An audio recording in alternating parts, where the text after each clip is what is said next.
Hello again. Addiction Got a Minute is a video podcast news magazine that thinks globally and acts locally. We think globally by talking with facilities, treaters, clinicians around the world, describing what they do to enhance their abilities in providing interventions. And then we act locally by interviewing folks who are directly involved with addictions here on our little island of Martha's Vineyard, a place no different than any other when it comes to drug, alcohol, and addiction. This morning, interventionist Patty Pike and I talk about a number of disciplines that are currently popular in interventions today. But first, Michael Blanchard interviews Kelly McGugan and John Murphy, folks who lost their children to addiction.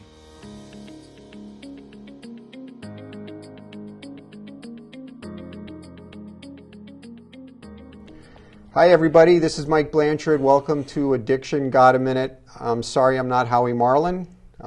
He usually announces and starts the show, but he's visiting his mother somewhere for her birthday, so he's being a very good son. But we decided to carry on with the show this week, and I am so excited because I have two people here that have agreed to be with me today to talk about a parent's perspective on addiction, with both experiencing the most horrible thing a parent could experience, which is the loss of a child related to addiction. And so I'm really thrilled that they're here today. Just want to introduce Kelly and John. They are here with us. You guys want to say good morning? Good morning. Good morning. I was just joking around beforehand. These guys look better than I do. It's just, I'm really happy. I've known Kelly forever. John came here today.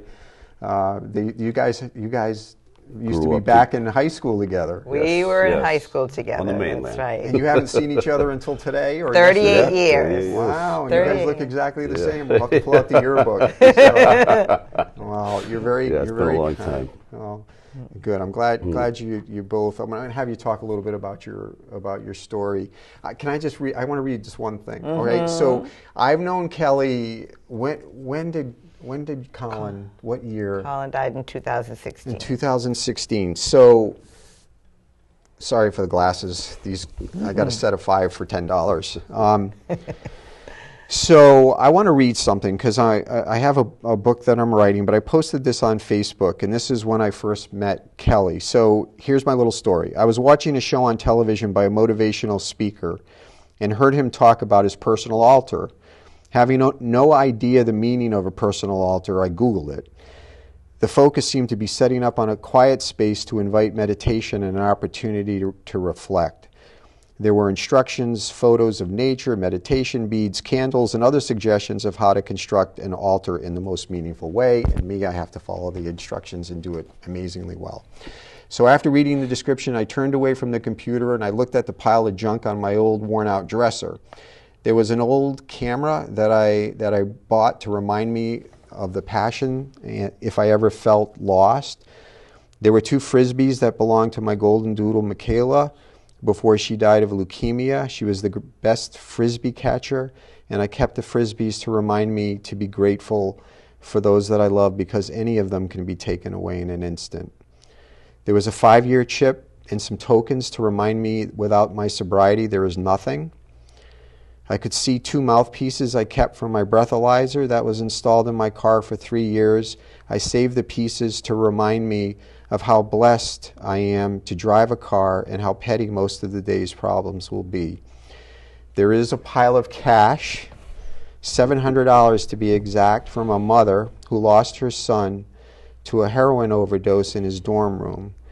She went door to door to collect money from friends the week after her son died. She entrusted the money to me as part of my calendar project to raise money to fight addiction. Money collected from the people who were tired of watching kids die of drugs. The memory of what she did makes my eyes water, still does.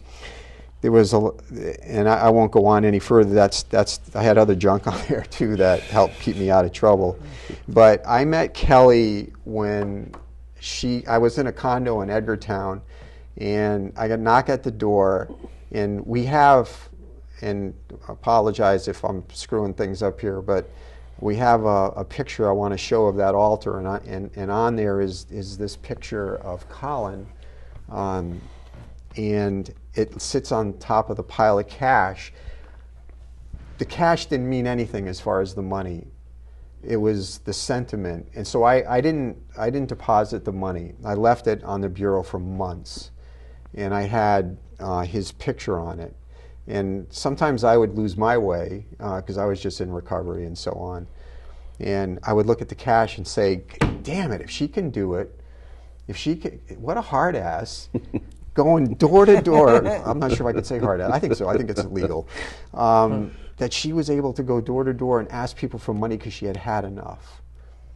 It was so cool, and you really helped me.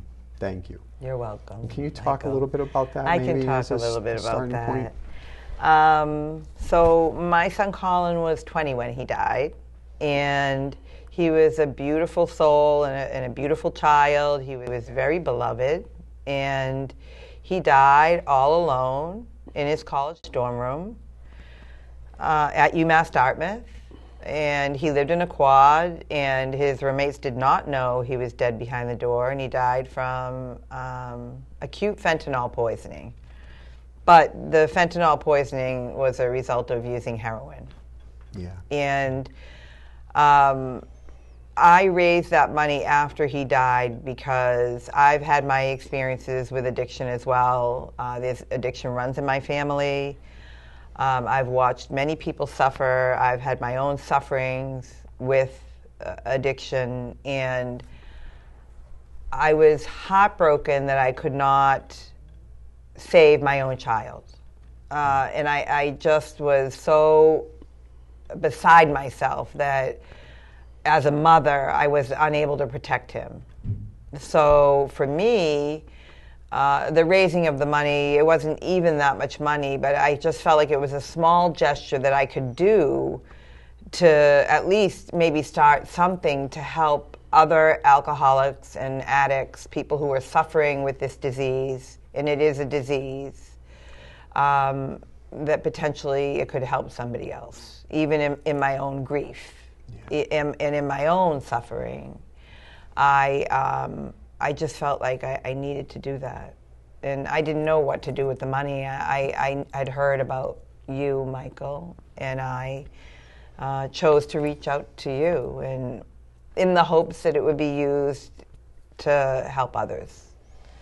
And I believe, I've also myself been involved in the New Paths program at Community Services here on the island, and I do a lot of volunteer work there. And I believe that there is hope.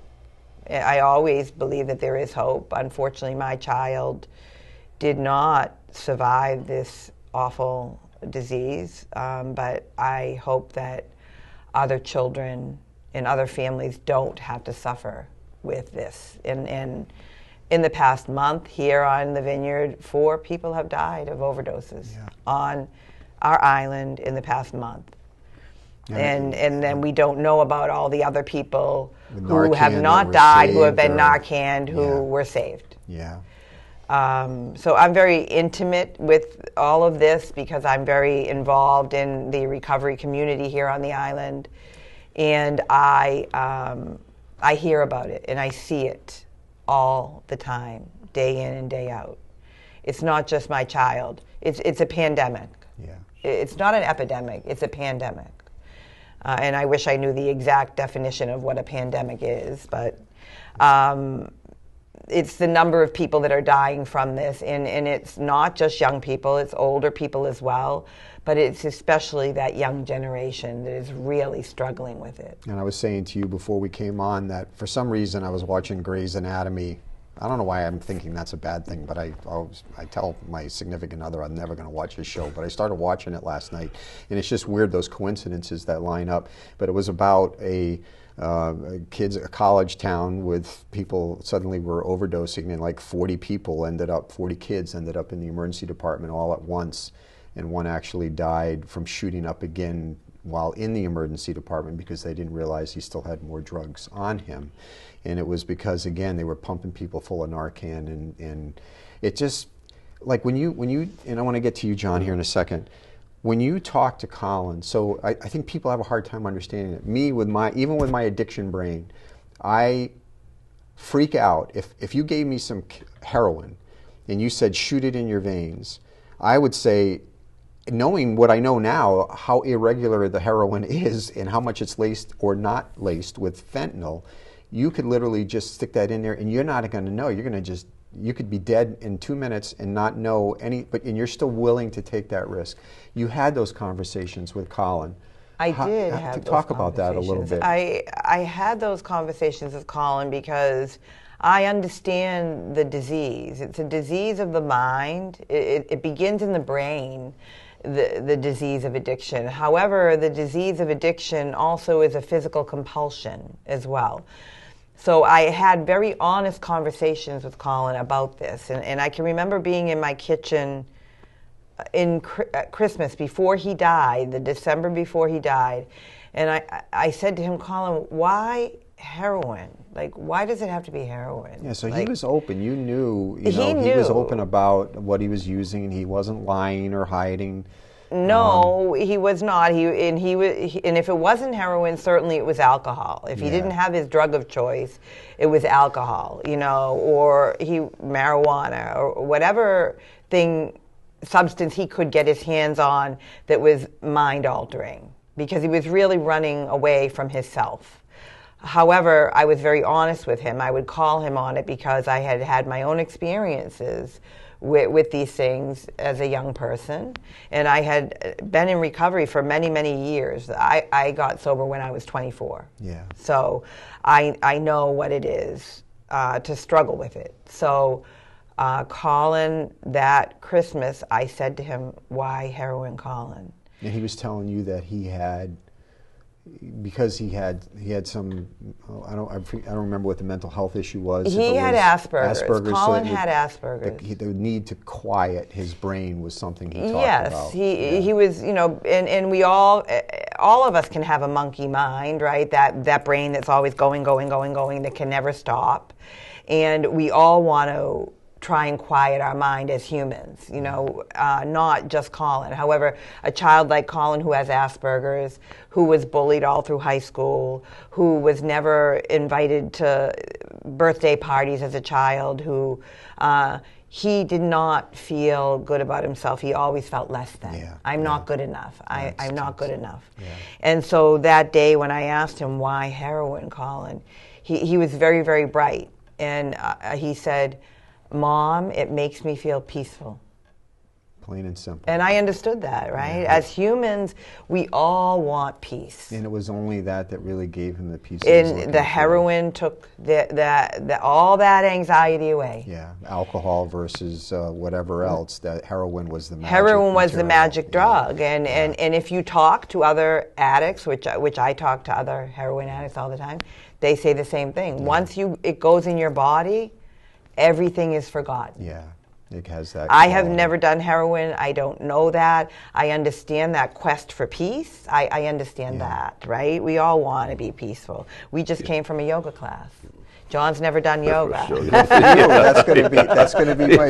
You could be my role model. I wasn't very good at it. Well, go ahead, finish. But he did feel peaceful at the end. Yeah, at the end I was taking a nap. You're not going to be able to move tomorrow. So can we find that peace not using substances? And you and I are in the same place where we've had to life or death. Instead of going home and taking a shot of vodka and making the world go away for the day, you got to get on the elliptical for an hour. You got to go out, take pictures. You got to do something. Go help somebody else. You got to go to the gym, whatever. In the morning. and talk a little bit too about your. And I'm so sorry about your daughter. I know that yesterday would have been her 37th birthday. Talk a little bit, John, about what happened. She was a senior in high school, 17 years old. Super Bowl Sunday night, and she was coming back home with her friends, and obviously they had been drinking, and got killed. Hit a tree, and it's so weird because when I was her age, I probably drove 1,000 times worse than anybody drove. Yeah. I I did drugs. I drove like a maniac. I could have killed any one of my friends at any point in time. So I couldn't hold anybody like responsible for it, because it's just kids. They don't know. No, I you understand. Know? And I understand. she was just a really good kid. She just got it. Like a lot of kids would go to my daughter. I found out after she died for help, you know, when they had problems. But and I think heroin had just been coming in at that time. It was 2000, because a lot of her friends will go up there and put chips on her gravestone. And I don't know, it's like Kelly said, you're here to protect your kid. You know, like that's, and it's so hard that you didn't, you know. I think it's the toughest thing to deal with this. I'm supposed to protect her. I was supposed to make sure she got home safe, you know. And that's like, when I had drug issues, oh God, I have drug issues, but my mother never gave up on me. And I'm not saying that, the problem is there's not a book, there's not like, you do this, this, and this, and your kid's gonna be okay. You know, there's just not I wish that book was there. And what I don't understand, and maybe a kid can tell me, is I did a lot of drugs in my time. I actually stopped doing drugs for a long time. I was doing Quaaludes, and I totaled the car, almost killed myself. And I was sitting in the living room with my family. My kids were there, my brothers, my sisters, my nieces, nephews, and I thought to myself, they could all be gathered here for my funeral today. You know, by the grace of God, I didn't die that night. But you had that awareness too. I did, right, but when it came to heroin, I knew how addictive and how bad it was. And when I say I did drugs, I did anything. But I was always afraid of heroin. When I was a little kid, I guess they just instilled it in my head. It's just bad, it's addictive, you can be addicted. There was a heroin addict in my neighborhood from Vietnam. And it's like, I start on Monday, I'll be addicted by Friday.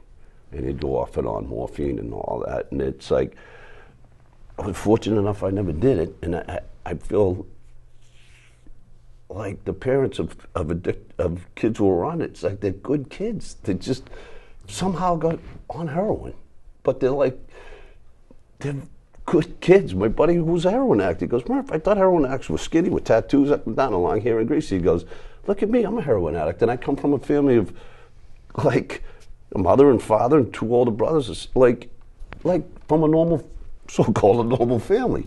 And I don't know how it got started, how it got like it is today. And we got to do something about it. We really do. I mean, it's crazy. And I know that, and thank you for sharing that. Kelly told me before we came here that it was a long time ago, but it's like yesterday for you. For a kid, appreciate you sharing that. She's still 17 to me. You know what I mean? Time stopped. Right. It's just, so to have both of you here, I don't want people to forget that alcohol still kills. Just as bad. And so heroin can be instantly life or death. It's so much more in the moment where you don't even have a chance to get to the person. He's in his dorm room, he gets a bad batch, he shoots it in, and he's gone. And there's not anybody that can do anything about it. No. And your daughter drunk driving, and it makes a lot of us. I've been arrested 4 times for drunk driving in my life, and I. Just like you, thank God I should have been that I. Yeah, thank God that it didn't end up killing another man's daughter or whatever. When in your relationship, like, was she drinking heavily? Was she in? She was a kid who did drugs. I mean, I wouldn't say it hadn't become a problem yet. I mean, she was only 17 years old. She was at the beginning stages of, at 17. You just start, you start smoking weed, and you think, I'm probably just going to drink and smoke weed. And then somebody introduces you to something else, and you try that. And then it goes, I mean, we're all older, so we know the steps that it go from smoking weed. That's the first step, and then it goes from drinking, and then smoking weed. I remember saying, I can remember I'm just going to drink. And in the 9th grade, I smoked a joint. Because I don't know, I just said, all right, we'll do this. And then went from that to, these kids wouldn't even know if I told you half the drugs I did, they wouldn't even know what they were. But well, let me ask you that. How did you? So you lost your daughter, you were taking, you were heavy into drugs. Look at you sitting here now. What happened? What happened with you that put you in this chair? You seem, like you have a lot. You've overcome a lot. I got so much empathy for people who suffer with either. I don't know. Ever since I lost my daughter, my empathy towards others is, it's like I can sit down and talk to anybody who's having a problem, and I could block everything out and just be right with that person and just try to help them, try to ease their pain, try to just. It's a precious moment.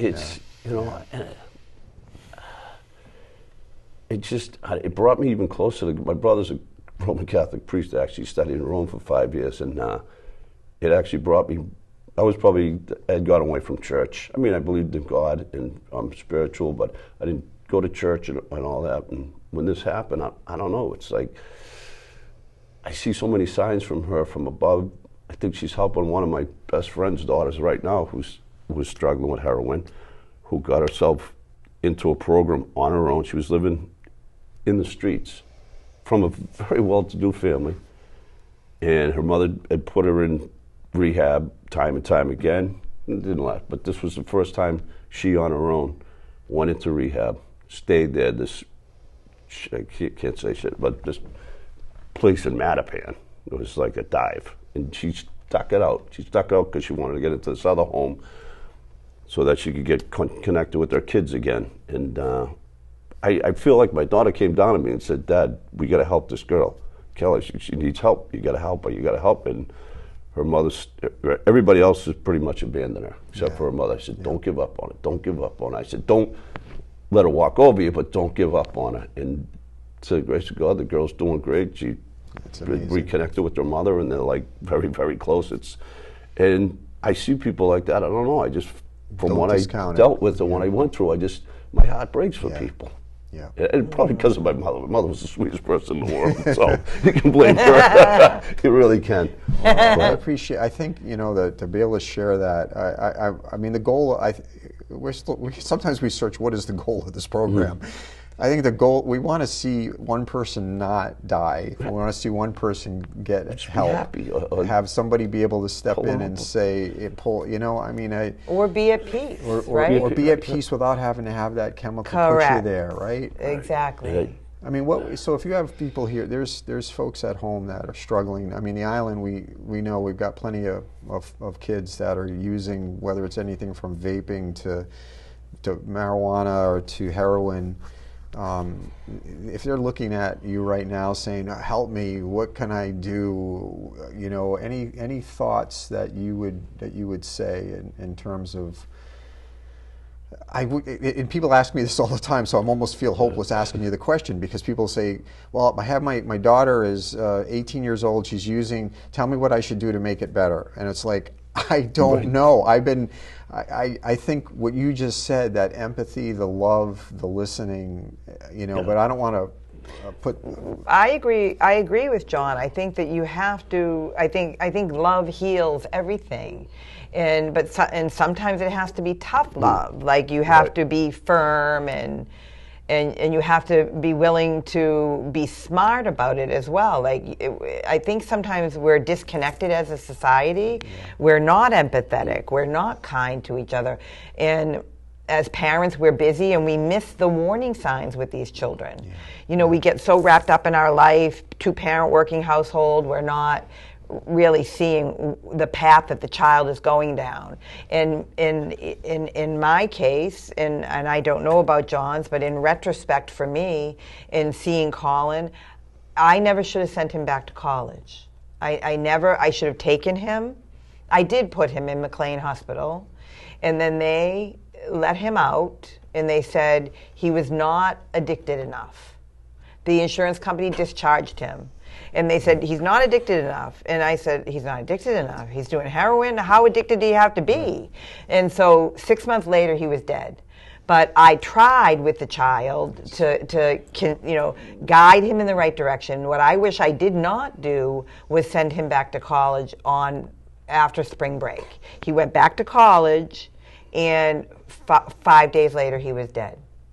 And what I should have done was had a little more clarity as a parent, and I don't beat myself about this because Colin had his journey. We all have our journey. It's so important that you just said that. We can't beat ourselves as parents because our children come through us, but they are not within our realm of control all the time. They are their own souls. We don't own them. They are their own souls. They have their own journey. There's Khalil Gibran says, we are the bow, the parent is the bow, and the child is the arrow. So we aim the arrow in whatever direction we feel it should go, but the wind can take that arrow, or the rain. And so where the arrow lands is not within our realm of control. Right. So where the arrow landed with my child, unfortunately, was that he died. I wish that I had maybe aimed him differently, and what I would have done is I would have taken him, in retrospect, put him there's a treatment program up in Maine that's a really intense treatment program up in Portland, Maine. I don't know if you've heard about it. I don't know the name of it, but it's a long-term treatment program where it's very, very strict.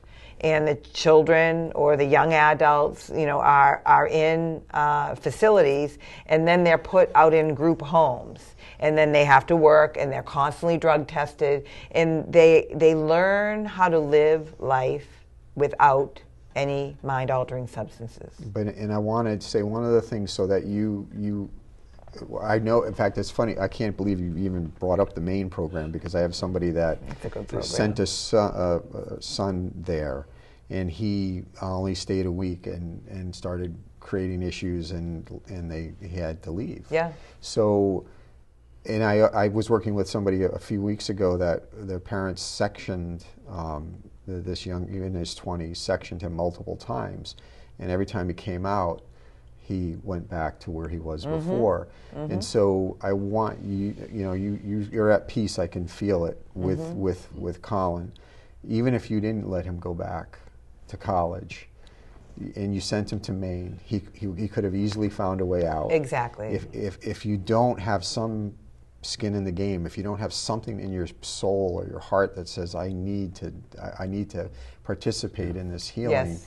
You as the parent, you want to protect, and you want, just like you said, it was so beautiful what you said. I'm just with you. I was living same things with my daughters. My daughter's gone through some stuff, and I feel like I wasn't there to protect her. And how did I let these things happen? And then you listen to that poem, and then you realize that they have a will of their own, and you can, in the tough love, you can say to someone, I'm sectioning you and putting you there. And I'm not saying that's a bad thing, because if that person's near death and they're not doing it themselves, I had to have choice taken away from me. I had to be arrested 3 times or I would be dead. So sometimes you have to pull out everything in your toolkit to be able to try to get that person the help. But you don't control the outcome even when you do that, right? No, you don't. They have to have the willingness in their soul. Like even for me, as a young woman, I was 24. I was so afraid of dying, I didn't want to die. Yeah. And so I was willing to go to any lengths. I was willing to make whatever changes I needed to make in my life so that I could be well and I could heal.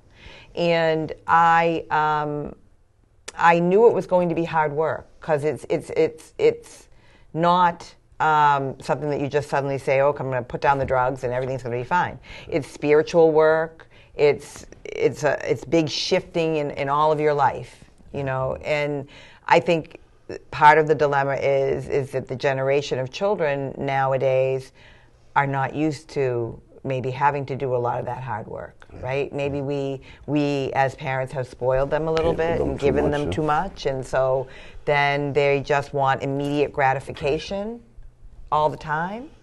And so I have teenagers right now, and I have teenagers that one teenager that I know is smoking marijuana. Yeah. And I am in her room, and I go through her room, and I take it away, and I throw it in the trash, and I have conversations with her about how her brain is still developing, and that it's not in my house. It's not in my house. Good for you.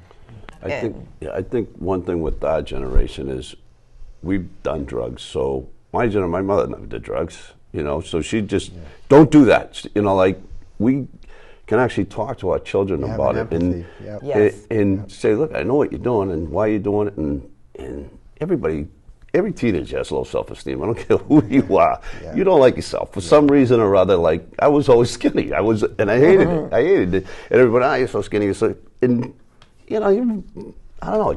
I think it eventually bothers you, and that's why you end up either doing drugs or going that route. But I do think love is not going to guarantee you that your kid's going to be okay.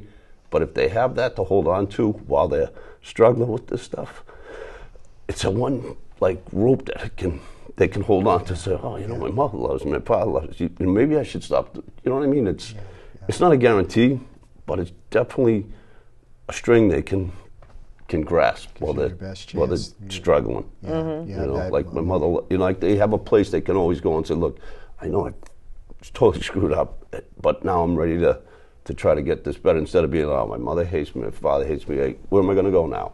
I might as well just continue doing what I'm doing, So, absolutely, the parents have such a place. They do, and it's not a guarantee, but it's hard. I mean, it's hard to love an addict. Where do you say get out, but I love you, But you got to stop doing.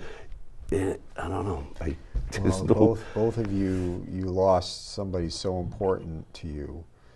Both of you have had your heart in this.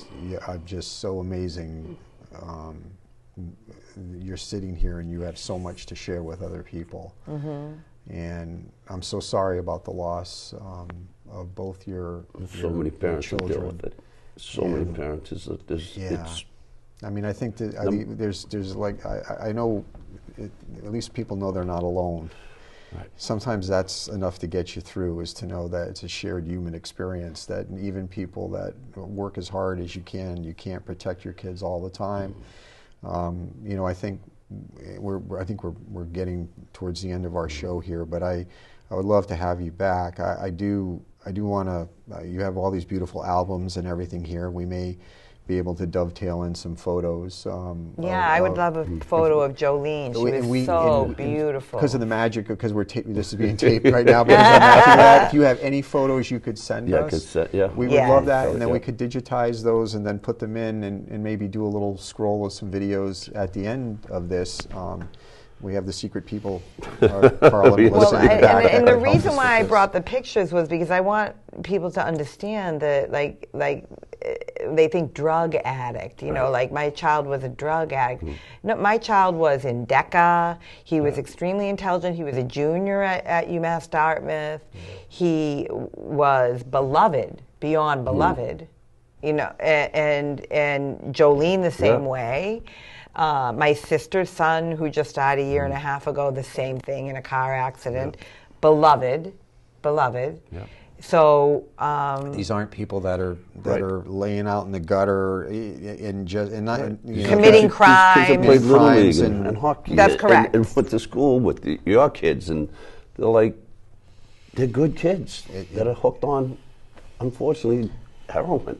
But they're good people inside there. They have good people that have an addiction. And that, it's funny. I can't believe I'm mentioning the stupid TV show again. But there was one part where the guy says, because this is the point, right? Is that one guy says that the mother was actually addicted and was risking the child's life. So the ex-husband comes in, and one physician says, you have to protect that child, really down on the wife.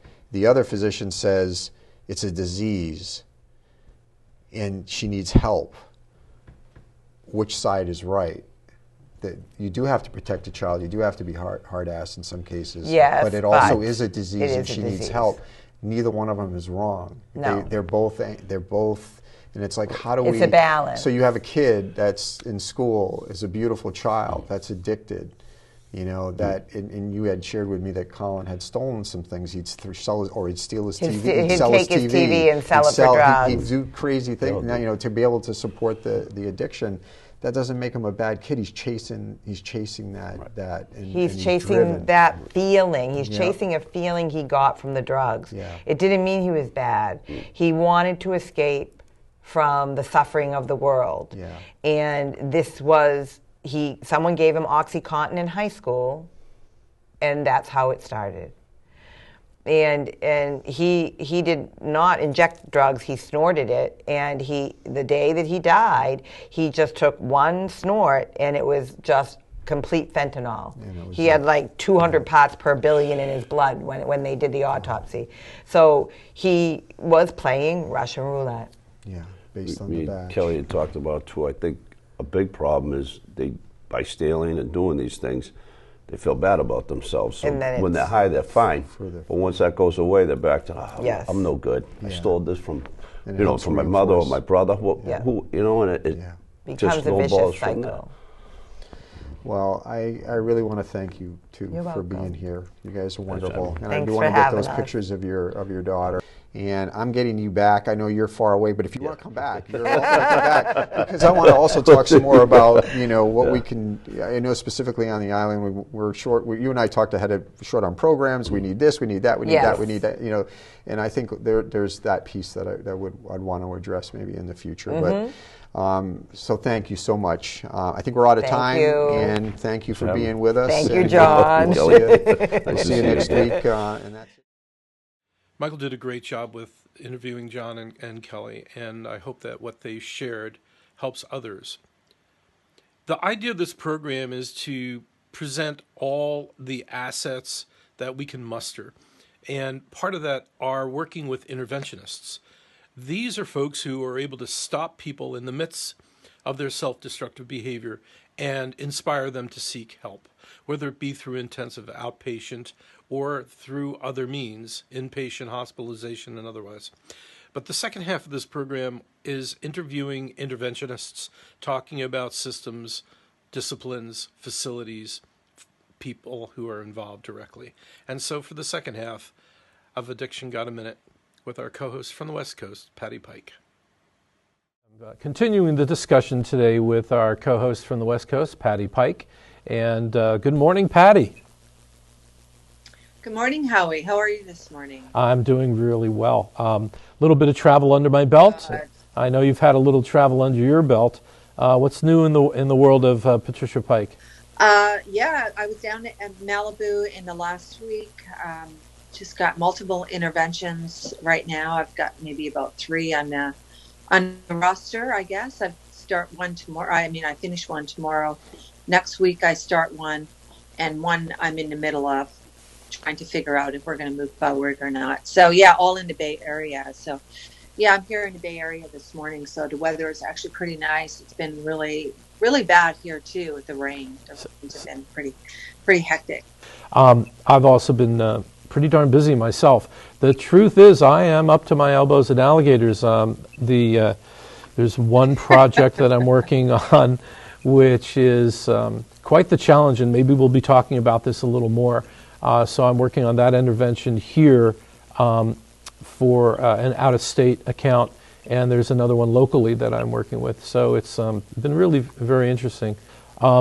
So today I'm hoping that we can spend a few minutes to talk about the reality of what happens when we start to do the act of the intervention itself. I just came back from getting my training with Arise, and having been trained with Love First gives me 2 very different juxtapositions. One being more confrontational, although with delicacy, and the other being more invitational, which can be notched up several levels during the process. So anyway, I'd like to just start with that and see if what are your feelings about the different philosophies of intervention? It's so interesting because I sort of look at each philosophy, the traditional model, which I kind of think about as the surprise approach model, which comes from the Johnston approach. And then, of course, the invitation model, which really stems from the family systemic model.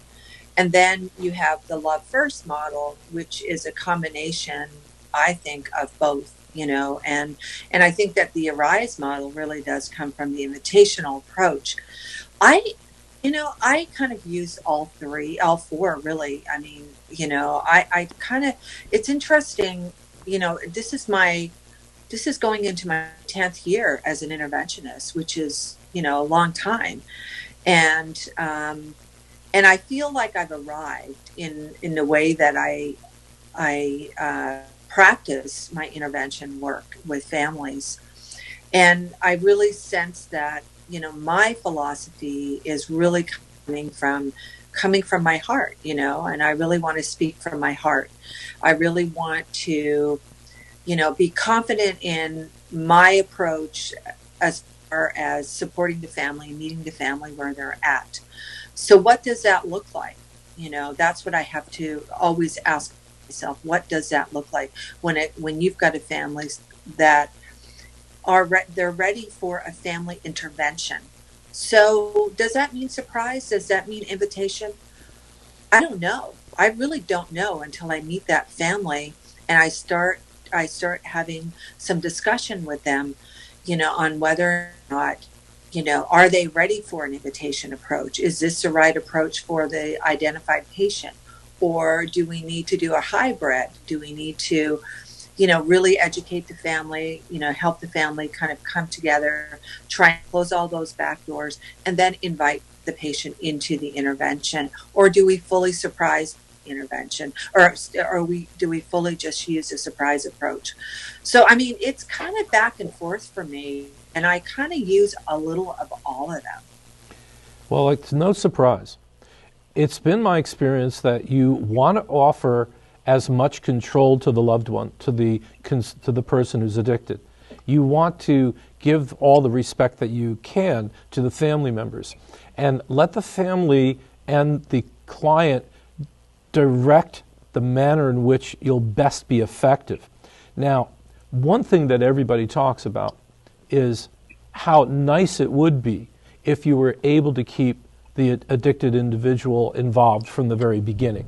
If you invited them to the pre-meetings and you met with everyone who was able to share their views of the world and the impact of the loved one's behaviors in such a way to motivate them to change their view of where they're at and want to make dramatic and immediate improvement. That's wonderful. And with the Arise philosophy, that's exactly what we do. However, in a case which you are very familiar with, Patty, I am presented with a client who is incredibly complex, meaning they've got a very substantial dual diagnosis issue. And the odds of them accepting the invitation to participate is pretty reduced. The fact that they're living a life that's very dysregulated, not just by the substances, but when they're relaxed and not affected by substances, there are still dramatic issues which basically dictate their behavior, and not in a way which would enable them to want to accept our help right away. So it's one of those challenges. I would love to open that door, but how many times have you heard about people opening that door and the client running away? Well, I mean, the complexities of, when I get those real complex cases, I mean, it's not always a yes, that the person is going to enter treatment that day. And I have to kind of like come to terms with that. And I definitely have to, really have conversations with the family about that, because of course, families really want their loved one to go to treatment that day because they know that it's a crisis situation.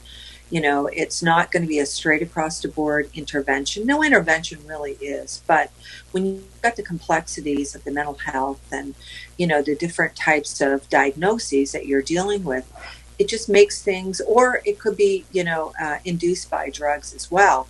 So those are all issues that really need some discussion. There needs to be some education and discussion with the families that, before going into that kind of process. I think that for me, one of the key things that I always think about, what is going to be the aftercare plan after an intervention? And, it's really important to kind of think that way, because, I think also, what is going to be the aftercare plan after a person goes to treatment, says, yes, I'm willing to and accept help, and goes into a treatment. But what is going to be the aftercare plan after that treatment, for that person that says yes? And what is going to be the aftercare plan for the person that doesn't accept treatment? Because it's the start of, it's the door that you're opening the door now. And if you're dealing with that level of resistance, and it's based on, a diagnosis that the person is saying no, or it's induced as a result of, drug addiction because of the severity of the drugs that the identified patient is using, how are you as a clinician, prepared to move in that direction of aftercare of an intervention? Well, it's critical. Every single conversation I have begins with the end in mind. The end being the different individuals of the network having the support systems which encourage continued growth, to be able to become stronger and better capable at helping that loved one continue the journey to the return to sanity. So we know the failure rate being so high is reduced. The efficacy of treatment is enhanced. The odds of success are greatly increased when we have the network healing along with the loved one.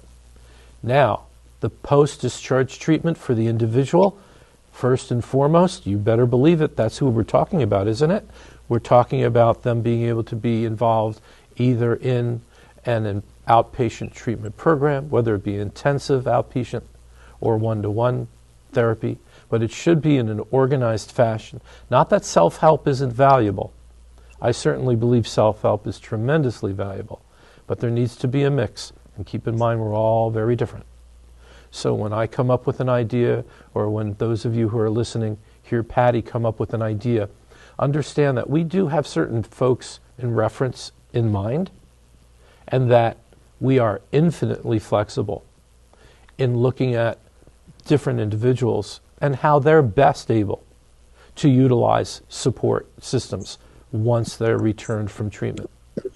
When you start talking about dual diagnoses, and for those of you who are not familiar, the term dual diagnoses, and most often we're referring to a person who comes to us with a substance issue, alcohol or drug of some kind, and then on top of it, a mental health issue.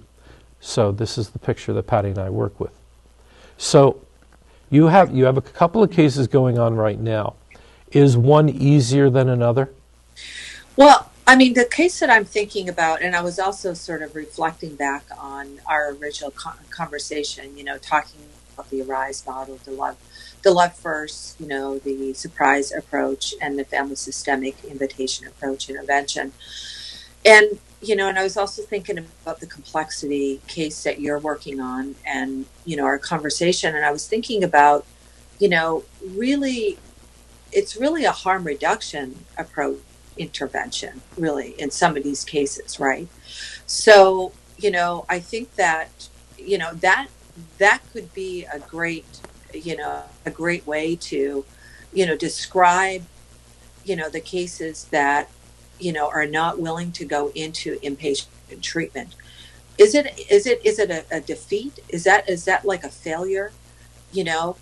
And I've been in interventions where, the person has said, no, I'm not willing to go, and have been, and the families become devastated. There's a devastation that happens for the family because they put so much energy and time and money, let's not forget that, into this process and commitment to be vulnerable, to really try everything to open up the door, right, to get this person to accept help. And there are steps and stages, and that people can be advancing in addressing their illness, but not necessarily doing what the people expect. So what we're actually doing is managing expectations. We understand that somebody can be taking advances in ways to reduce the harm in which the style of life presents themselves. Yet to the person who hires you, they're expecting this person to go to a locked inpatient treatment center for an extended period of time.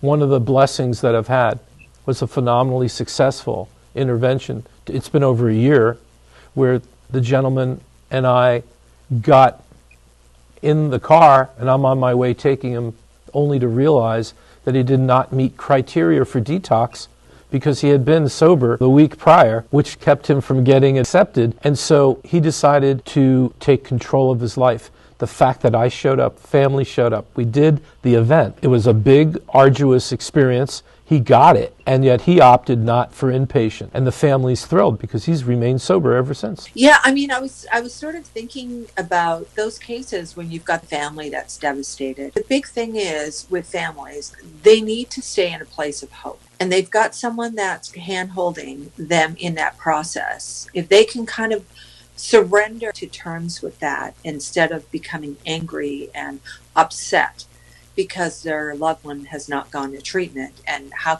this happened, on and on. If they can kind of cross that bridge, if you will, and accept that this is the start of a process, right? And I think back, I've got a lot of cases going on, but the one that I'm thinking of right now is a case that I started working on back in January. And the person had said no and eventually had said yes. And they went into treatment a couple weeks later. They were in treatment, and because of the complexities of their dual diagnosis and their complex issues, they left treatment. And they went back to the area that they were using drugs in and continued to use drugs. I continued to work with the family, through this process. I continued to hold hands with them to try and meet them where they were at, give them hope, but also give them some language of how to deal with this resistant loved one and using kind of a harm reduction approach. Eventually what happened is that the family, the identified patient called the family and said, I'm willing to go see a psychiatrist because I need to go see a psychiatrist. They actually went and seen a psychiatrist with the identified patient. And then from there, they decided to let the family member, or the identified patient, move into their home with them for a week. And they tried that. So it's this ongoing process of trying to meet the person where they're at. Not all families can do that, but there has to be a creative way of trying to work with families where you are meeting them where they are at. And that's why it's so important to have a certified interventionist that can actually support the family, meet them where they're at. It takes time, and you've got to start somewhere in order to get somewhere. Patty, it begins with the statement, it's taken years for you to get to this point, and it will take time for you to move from this point forward. So, Patty, you were talking about how you help provide a language to the family, giving them the tools to be able to communicate effectively? It's interesting because I've had to learn this over time, and I guess for me, it's really about bringing the level of stress down. How do I bring the level of stress down? And it really is letting family members, go through their process, even though I know that it may not be the right choice and decision in a moment.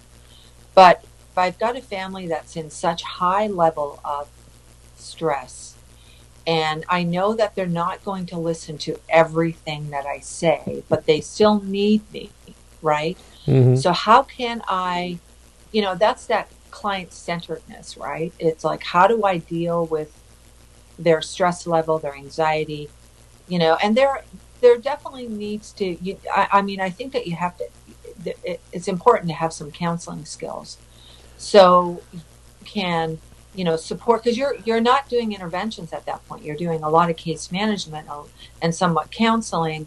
So it's important to, really try and, counsel them to a place where they feel that their needs are met, where they can engage into something that they have not tried before, or something that they tried before but they've never had any direction from a professional to move in that direction. Does that make sense? Not only does it make sense, what I'm hearing in your voice is providing a level of control to the family members.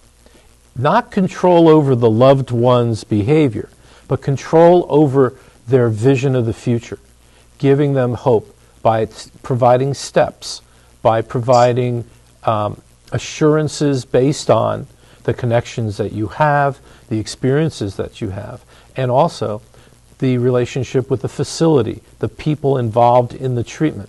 In other words, not yesing people to death and not giving them false hope, but very much realistic hope based on the steps that you know that are constructive and that they're taking them, and acknowledging their fears, acknowledging the efforts that they're making, so that you leave them empowered, feeling that they've made progress and they've got a design.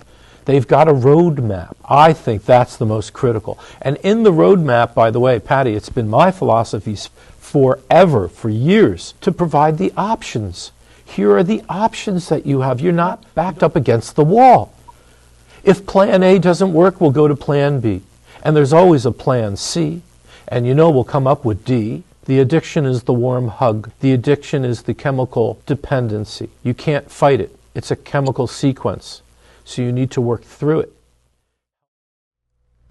There are many moving parts when it comes to dealing with addiction. We have the loved one or the addicted individual. We have the family members and friends, the other people in the network. And then we have the professionals who help to get folks to take action. Sometimes the action happens and not in the speed in which we would really like, but forward progress is nonetheless forward progress. On behalf of Michael Blanchard, Patty Pike, and myself, this has been another edition of Addiction. Got a minute? One drop into the bucket of our society, we might help the next generation with a safer world. I wish you warm breezes and clear sailing. Till next time.